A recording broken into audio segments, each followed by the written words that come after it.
Hey everyone, I just got some amazing new albums I've added to my collection, and we're going to dive into some incredible albums that really left an undeniable mark on music history. I got a mix here today. We got some soulful sounds of Sade's Promise to the electrifying performances of Kiss Alive's. And so much more. I think each album that we're about to show today really has their own unique story, leaves a lasting impression well after you go ahead and lift the needle and put the album away. And if you stay tuned to the end of the video, I'm going to be sharing with you one of my all-time favorite albums when I was younger. I'm a little bit maybe shy or bashful to share it with you, but I am going to do that. So if you want something fun, stay to the end. Stay tuned for that. Let's go ahead and get this started with Sade's album Promise. Okay, this was released back in 1985, and it's an amazing blend of smooth jazz and soul that really just sets the tone for this sophisticated pop music. And you probably heard some really cool songs from this album. You probably heard The Sweetest Taboo. You probably heard the song It's a Crime. I mean, these tracks are just iconic. They showcase Sade's smooth vocals and the band's ability to mix these soulful melodies with these really elegant arrangements. Now, back then, when this album dropped, it was a game changer. It wasn't just about the music, right? It was about the whole vibe to it. And Sade Abdul's voice, combined with the band's instrumentation, just created this lush, laid-back sound that people just couldn't get enough of. It really set a standard for what smooth jazz and soul pop could be. Now, Promise wasn't just about the individual tracks. You might have heard some breakout songs on the radio, and you probably heard some hits from here, but it wasn't about that. It was about the whole experience, and that's what Sade put together. It was an experience, and each song just kind of flows into the next, creating this cohesive journey through love and longing and all those emotions that Sade just captures perfectly.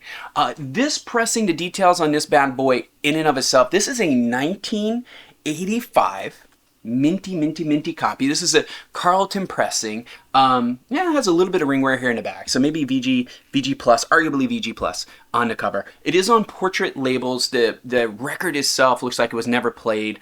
The master and lacquer was cut by Herb Powers Jr., aka Herbie Jr. It does come with a gatefold sleeve too. So really cool, and it's fairly inexpensive. I was able to pick this up at $20 at a local record shop. So great ad with some just awesome music and just a piece of history, and fairly inexpensive to get there, and it sounds phenomenal.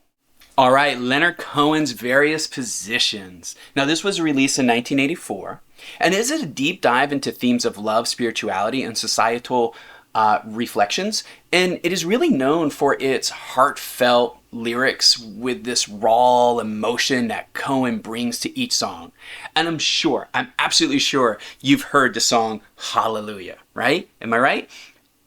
You had to, because it's become this global anthem. I mean, so many artists have covered that song. But when it first came out, it didn't immediately take off. It wasn't honestly until Jeff Buckley's Hunting rendition of the song in 1994 that really made it soar. And in Buckley's version was just so intense and so ethereal. It just captured the essence of Cohen's original, but in a whole new way. And if I recall correctly, there's an interview with Cohen actually stating that of all the artists that ever covered his song, that Buckley's to him was sort of the definitive copy, the definitive version of it. And that's even come from the man himself that made the music and wrote the lyrics. Now, I would tell you, I love the version of Hallelujah on this album. I think the version on the Live in London album is even better. There's something about the live music and the backing vocals that just really just make the hair on my arm stand up. But it's a beautiful capture of that historic song. Now, of course, this album is more than just Hallelujah. You have Dance With Me to the End of Love. That's another gem. It really weaves this romantic imagery with this deeper social commentary, drawing you into Cohen's world in this sparse yet powerful musical arrangement. The album overall has this like stripped down feel. You got Cohen's deep, gravelly voice with this minimalistic instrumentation, and it really just enhances the intimacy of the lyrics. Various positions kind of marked a shift for Cohen's style, making his music more direct and more accessible compared to some of his earlier works. And while it didn't immediately receive widespread acclaim, its impact has grown over time. This has become a little bit of a gem as it aged. And artists from all over the world have been inspired by Cohen and his ability to evoke such profound emotions through his music. Now, this particular pressing I picked up is from 2017. This is the repress of the 2012 reissue. This one here is made in the EU, and it's on Columbia labels. Okay, let's take a look at Poco's album Legend. This came out in 1978, and it's really interesting because this album marked a shift for them. They went sort of from this country rock to more of a polished pop sound, and you probably heard songs like Crazy Love from this album, which was quite frankly a chart topper.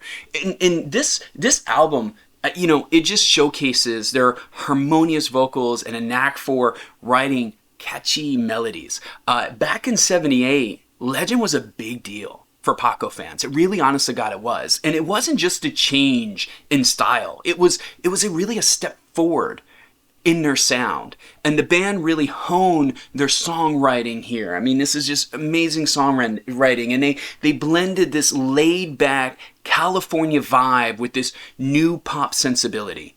Now, Legend just isn't all about the song Crazy Love, of course. The whole album flows well together, and each track is sort of showing off their musical chops and their ability to create these heartfelt songs that just stick with you.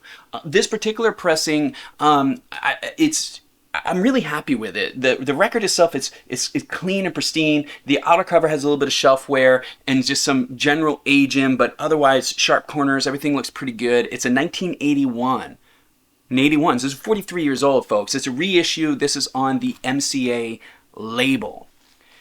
Now this next album I'm going to share with you is probably where I'm going to lose some folks watching this video, because quite frankly, it's not an artist that a lot of people A, are familiar with, or B, think about in modern times. However, I was going to skip it, but I'm including it because it is important.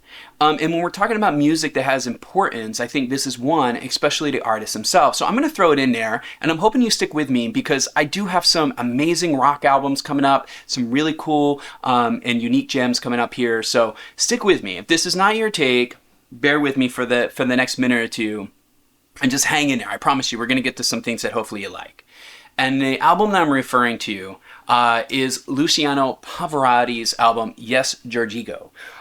This was released in 1982, and it's a fascinating blend here because you have this legendary tenor stepping into a collection of operatic favorites and collaborations that really showcased his incredible vocal talent. Now, Pavarotti, if you don't know, he's like known for these powerful voice, right? He's got this ability to bring out these classic pieces into life in a way that just captivated audiences worldwide. If you're not terribly familiar with Pavarotti, just pause this video, take a moment, go on YouTube and just type in Pavarotti. Any video you pull up and you hear him sing, holy cow, man, it could bring down the roof of your house. And this album, Yes, Giorgio, was unique because it didn't just stick to traditional opera. That's what Pavarotti was known for. He was an opera singer. This ventured into popular music, collaborations, and some pretty unusual stuff for an opera singer at the time. But what it did do was showcase Pavarotti's versatility and his ability to bridge these different musical worlds together in a way that just has so much power in meeting. This album isn't just showcasing, though, his vocal prowess. I know we talked a lot about that, but you also have emotions here, and they're conveyed perfectly through his singing. And each track kind of tells this story, whether it's through this soaring aria or this heartfelt duet. So this album remains a testament to Pavarotti, enduring his legacy, and is one of the greatest tenors of all time, and is showcased perfectly in this album. Now, this particular pressing is a 1982. It's stereo. It's on London Records. It's made in Holland, but what's really interesting about that is even though it's made in Holland, it was released to the US market only. So I thought that was pretty cool. But really cool album to check out. And maybe a good intro album to Pavarotti if you're not familiar. All right, let's change it up a little bit here. Let's get into something so maybe a little bit more poppy. We're going to stick with the pop, but we're going to add a little bit of beat to it. And that's ABBA's Greatest Hits. Oh yeah, this is a compilation album, of course, and it brings together their early career hits from the 1970s, okay? This is a time capsule, in my opinion, of their rise to fame, featuring songs. You got some killer songs here. You got SOS, you got Mamma Mia, you got Waterloo. I mean, you got the songs on here that you just know. I mean, these are all the catchy and polished songs that you just can't help but sing along to. And back then, I mean, you might not be an ABBA fan today, and you might even roll your eyes, be like, ABBA, really? Okay, Pavarotti, he's doing ABBA. I mean, where's this guy going? But you got to think, back then, ABBA was everywhere. I mean, their music wasn't just pop. It was this whole, culture phenomenon. This album captures that excitement perfectly, and you got hits that have this upbeat dance vibe to them, all the way to heartfelt ballads like Fernando. Each song has a story of its own vibe, and they just have this infectious energy that's just classic ABBA, folks. So whether you're into disco beats or you're into soulful melodies, this album has something for everyone, and it's a reminder why ABBA remains one of the most beloved pop groups of all time, because they know how to make music that sticks with you, and you can still hear these songs being played on the radio today. That's awesome. 1977 reissue on Atlantic labels, and it does come in a gatefold. Externally, this pressing corner cut a little bit could have dealt with a little bit of additional love, but the records inside were definitely cherished for. They're pretty much perfect. I think there's one superficial mark on there. Doesn't come back through back at all. So really, really killer album. I feel like that pressing particularly is rare. The greatest hip album that you typically find of ABBA is the newly repressed album that's, I think, titled Gold. I have that one as well, but there's something about having the 1970s version in your collection that just, for me, puts you a little bit closer to the artist in history. Okay, onward to An Evening with Belafonte and Makeba. This was released in 1965, and it is an amazing collaboration between Harry Belafonte and Miriam Makeba. And that really, honestly, they really shook things up. They brought together these African rhythms with this Caribbean influence in a way that just hasn't ever been done before. Back in 65, this album wasn't just about the music. It was about making a statement. It was done that way intentfully. Belafonte and Makeba used their voices to shine a light on issues and civil rights. And really blended these, powerful messages with these beautiful, just simply beautiful melodies and rhythms that you just couldn't help to groove to. So this album wasn't just a collection of songs. It's a journey. It's a journey through culture. It's a journey through activism. And in each track tells a story. So whether it's celebrating African heritage or calling for social justice, this album really marked a pivotal moment in music history, showcasing how artists can use their platform to inspire change. So really, really cool piece of history, really, really cool collection of music here that has a lot of meaning beyond just trying to create hit songs. This record, again, externally, could have used, it's just time. Time has put its toll on it, but the record itself is gorgeous. It's from 1965, mono, Indianapolis pressing, RCA Victor labels. And this, I also think, was recorded at RCA Victor Studio A in New York City. Yeah, it does say RCA Victor recording. So I'm pretty sure that's where it was recorded at. You can fact check me on that one. But just such a cool album and another historic piece added to the collection. And I think you're starting to see the trend here that these albums isn't just about having an album that just has a bunch of cool hit songs, but they meant something of the time. Okay, next we have Los Lobos KIKO, which came out in 1992. And this this is such a cool blend of rock and like Mexican folk music, and people really loved how they kind of mixed these two different styles together. The production of this album honestly is incredible. It creates this like astroperic vibe that just draws you in, and the lyrics, well, they have like this depth that really just makes you think. KIKO was praised when it came out for its cultural richness too, and Los Lobos didn't just make music that wasn't kind of their point here. They really wanted to paint this vivid picture of their heritage and their influences. And it's like when you listen to this album and you go through the tracks, you're really taking this journey, and you're taking this journey through their roots, and that's felt through like every single song. So the thing about KIKO is not your typical rock album. It's got these like layers of meaning and sound that just keeps you coming back for more. And each track is, dare I say, a piece of art crafted with care and passion. So really, really cool. This particular pressing is the RSD Record Store Day exclusive, limited to 3,500 copies. It was released in 2023 Slash Records. It does come with a three-way gatefold, trifold, if you will. So 3 LPs, and the last LP here is actually really cool. It's a bonus disc of unreleased demos. They call them Session 8 outtakes. So just really cool to have even a little bit of extra history wrapped into such a significant album, I would say, for the band. Okay, these next two albums, I'm actually really excited to share with you because they're a little bit unique. And they surprised me when I found them. And I got both of these albums at Phil's Music Exchange in Wilson, North Carolina. I believe one of these albums was behind the register wall as a showpiece, you know, kind of on a holy moly wall. And then the other one of the things that Phil's Music Exchange does is they have this section called Phil's Finds, and that would probably be equivalent to like all of the more higher end, rare, records. Phil says that that bin's always not things that are expensive. By the way, there are things in that bin that could be under $100.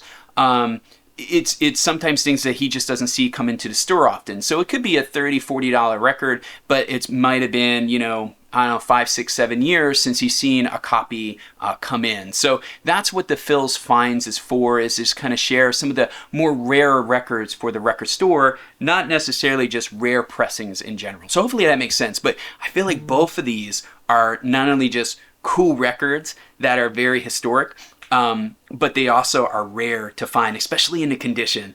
And what I'm talking about here is Kisses Alive. This was originally released in 1975, and it is a powerhouse of live rock performance that really showcases the band's energy and showmanship. And you probably heard their anthems, man. This thing is filled with them. You got Rock and Roll All Night, Deuce. I mean, these are just iconic songs slammed into an album, and Alive just captured Kiss. I really feel like it captured them at their peak, delivering electrifying performances that made them legends of theatrical rock. This energy and enthusiasm from both the band and the crowd are palpable throughout the entire album. It's just such a cool mix. I love this album. I'm not terribly a Kiss fan. I'm going to be honest with you. I'm not terribly a Kiss fan.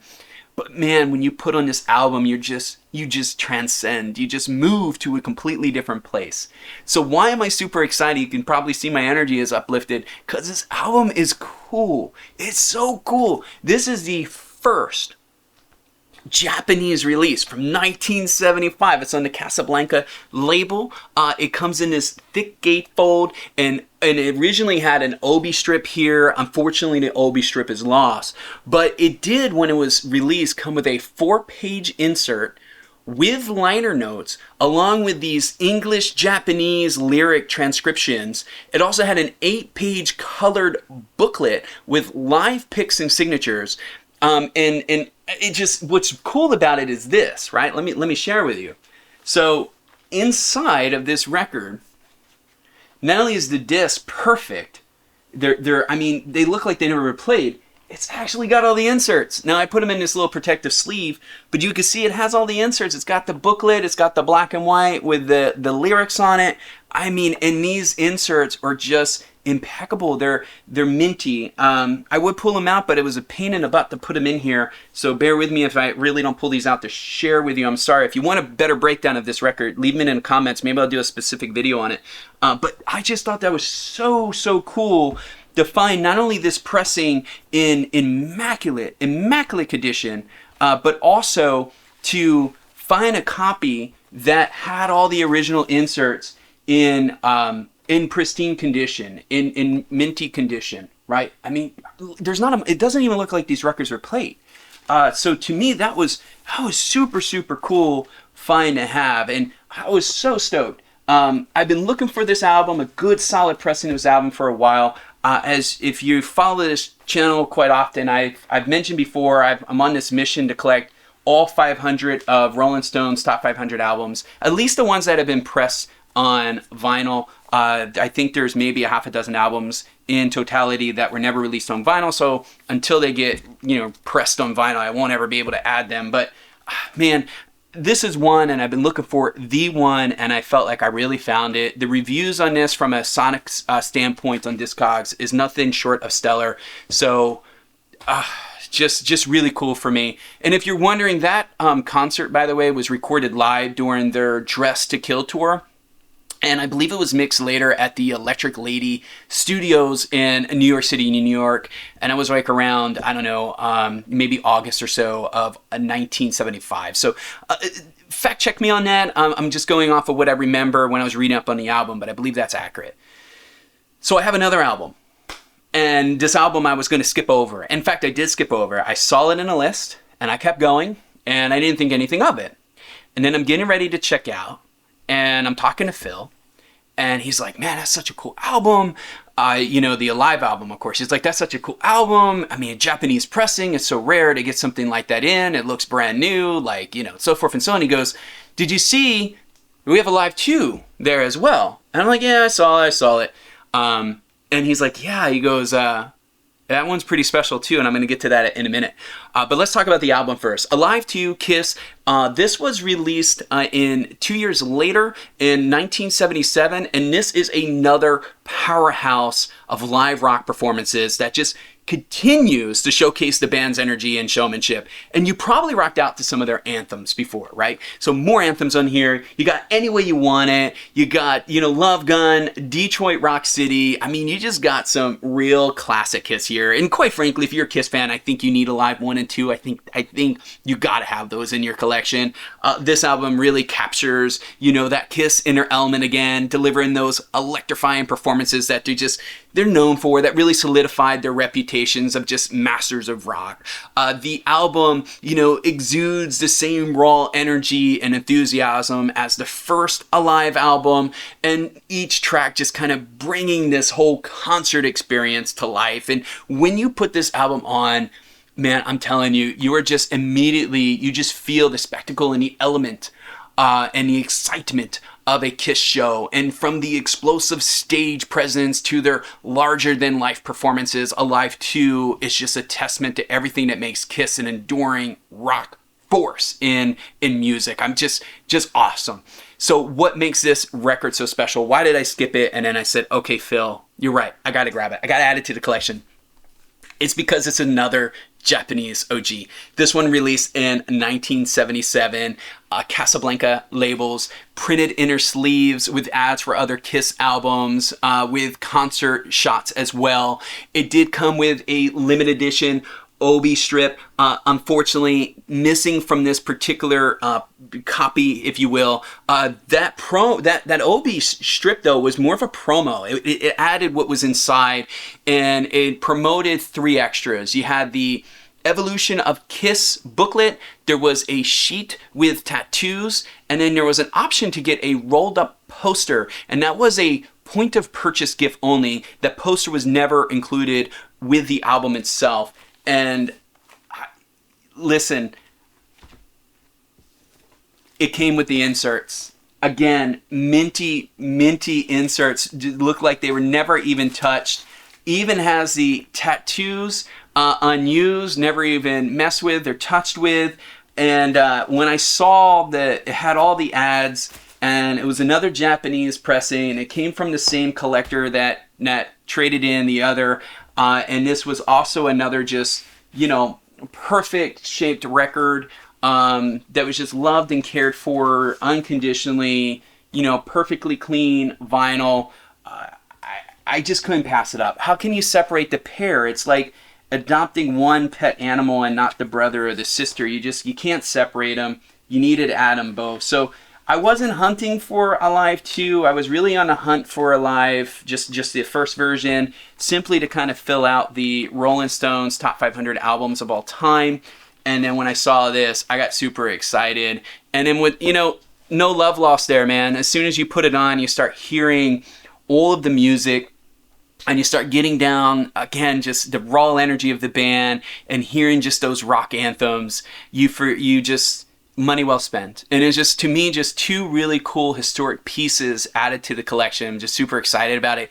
I'm so excited about it, and I'm not even really like a terrible Kiss fan. I just have to be in the mood to listen to Kiss, but when I am, they're probably going to be my first picks that I'm always going to put on. I mean, they're going to have a lasting love in the collection. All right, so we're definitely past the halfway point on the records. And as we get to sort of the tail end of sharing these records with you, I wanted to take a pause and just, say thank you for sticking in there so far if you're watching this. I hope that you really enjoy me getting a little bit deeper into the records themselves. I could easily just show you the record covers and say this is what I got and this was depressing and be done with it.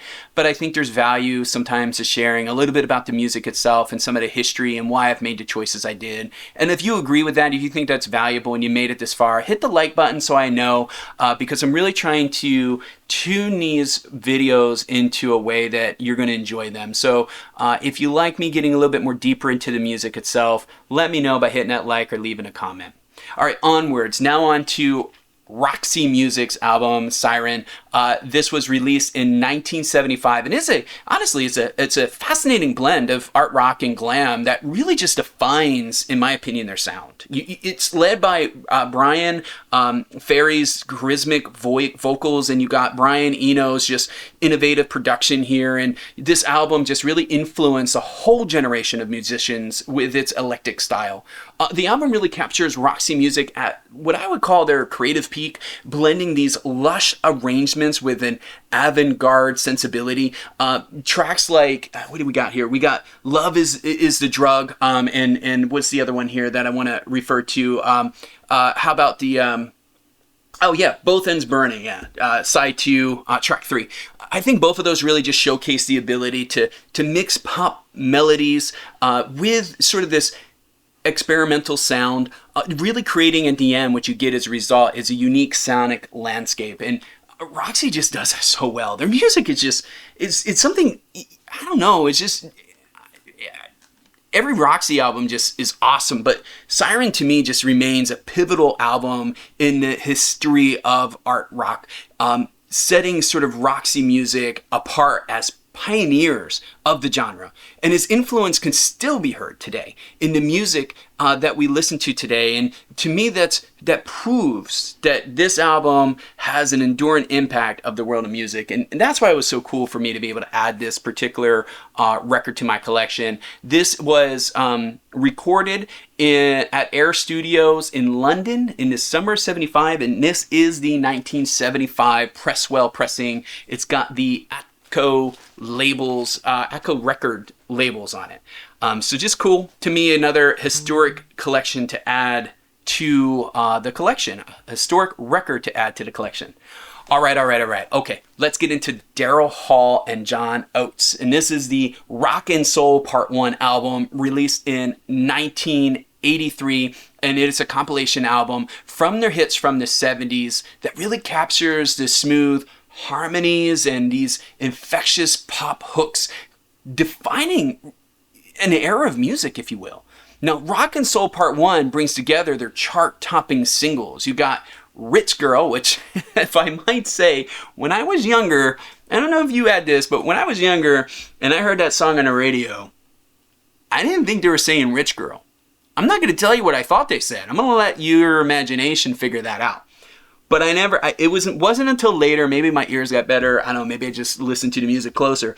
But then I realized they're saying Rich Girl. But anyway, it's got Rich Girl, it's got Kiss on My List, you got, Man Eater, Private Eyes, you got some just awesome songs here. Each song just showcasing their ability to just blend soulful vocals with these catchy pop melodies, creating timeless classics, that still resonate today, that still get played today. These are on playlists today, whether you're playing the radio or you're playing, YouTube playlists or Spotify playlists or whatever you stream your music, these music still comes up. I mean, that's what's really cool. And when you put this on, you are just taken to a different place. I mean, Daryl Hall's soulful voice, and you combine that with John Oates' guitar, they just complement each other so much. It's seamless harmonies. It just makes every track a joy, a simple joy to listen to. It's such a beautiful album, and it's an album coming from the best-selling duos in music history. I mean, it's probably one of the best-selling. I'm not saying they are I should stand correct here. They're maybe not the best-selling duo, but they are probably one of the best-selling duos in all time. And if you don't have a Daryl Hall and John Oates album, this might be a good one to start with. This is a really cool album with their greatest hits, basically. And I think every song on here you're at least going to be familiar with.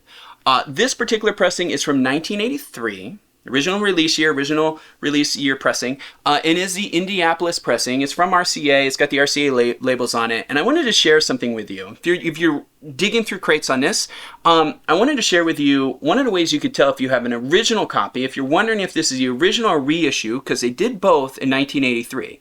They released the record, and then shortly after, they had a reissue of the record.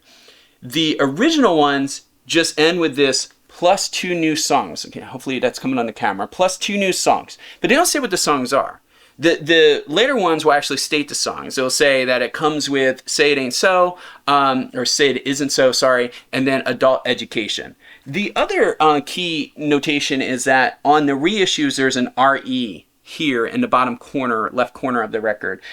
So if you're wondering if you have the original 83 or the reissue of 83, that's a good way to figure it out by just taking a look at the back cover versus having to pull the record out and looking at the matrix, which honestly is probably still the best way to do it. But if you're just trying to save time, or you feel embarrassed or don't want to pull out Discogs in the middle of a record store, that's a good way to do it. Okay. Next, let's talk about some Meatloaf, and this is the album Bad Attitude. This was released in 1984, and it's packed with theatrical rock anthems that really hit you emotionally. And you might know some of the hits here. You got Modern Girl, Nowhere Fast. I mean, there's some really cool bangers on this album, and they're all just powerful. Bad Attitude is all about Meatloaf's commanding vocals and his ability to tell these epic stories through his music, and each song feels like a mini drama just unfolding in front of your ears with all these intense emotions and sort of larger than life characters. And this album, by the way, the production is just top notch. It's creating this grand cinematic feel that just enhances Meatloaf storytelling. And whether he's just belting out these rock ballads or has this high energy anthem, the passion and the energy are all palpable in every note. And honestly, it's just no wonder why when this album came out, it really solidified Meatloaf's reputation as a powerhouse in theatrical rock. It really, really honestly did. This pressing is mint. It's mint on the outside, and in the inside, it's from 1985, and it's RCA Victor's label, and super just cool to have that in the collection.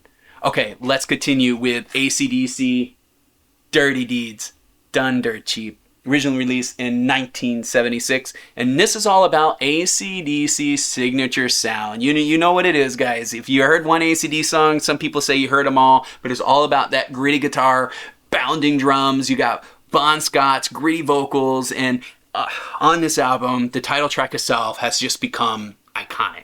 You got his catchy riff with Scott's cheeky lyrics about this shady character who just get things done. I mean, hey, that's what it's about, right? Beyond the title track, the album is filled with hard-hitting rock anthems like Problem Child and Big Balls, each song delivering that unmistakable AC/DC energy that just fans love.